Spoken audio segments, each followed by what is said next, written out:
Hello. ചില ആൾക്കാരുടെ മനസ്സ് എത്രമാത്രം വൃത്തികെട്ടതാണെന്ന് അറിയാനായിട്ട് ഇപ്പൊ സോഷ്യൽ മീഡിയ തന്നെ ധാരാളമാണ്.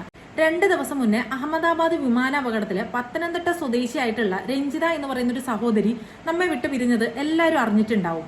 അതിന്റെ പശ്ചാത്തലത്തില് ഒരു ഡെപ്യൂട്ടി തഹസിൽദാർ ആയിട്ടുള്ള പവിത്രൻ എന്നു പേരുള്ള ഒരാള് ഈ സഹോദരിയെ വളരെ മോശമായിട്ടുള്ള രീതിയിൽ സോഷ്യൽ മീഡിയയിൽ അധിക്ഷേപിക്കുകയുണ്ടായി.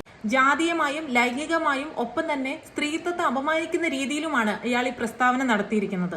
ഇതിനു മുമ്പ് റവന്യൂ മന്ത്രി ആയിരിക്കുന്ന സമയത്ത് ഈ ചന്ദ്രശേഖരനെ ജാതീയമായിട്ട് അധിക്ഷേപിച്ചതിന്റെ പേരിൽ ഇയാളെ സസ്പെൻഡ് ചെയ്തിട്ടുണ്ടായിരുന്നു. പിന്നെ മറ്റൊരു കാര്യം, കാസ്റ്റ് ഡിസ്ക്രിമിനേഷൻ എന്നുള്ളത് പ്രിവിലേജ് ക്ലാസ് അണ്ടർ പ്രിവിലേജ് ക്ലാസ്സിനോട് കാണിക്കുന്ന ജാതീയമായ അധിക്ഷേപം മാത്രമല്ല, അത് തിരിച്ചു ആവാം. അതിന്റെ ഒരു എക്സാമ്പിൾ ആണ് ഈ പവിത്രൻ എന്ന് പറയുന്ന ഈ ഒരു മനുഷ്യൻ. പിന്നെ ഏതൊരു മനുഷ്യനായാലും തെറ്റ് ചെയ്താൽ തിരുത്താനൊരു അവസരം കൊടുക്കണം.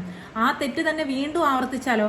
അതുകൊണ്ട് തന്നെ അച്ചടക്ക നടപടികൾ കൊടുത്തിട്ടും തെറ്റ് ആവർത്തിച്ചതിന്റെ പേരിൽ ഈ പവിത്രനെ സർവീസിൽ നിന്നും പിരിച്ചുവിടാനായിട്ടുള്ള ശുപാർശകൾ പോയിട്ടുണ്ട്.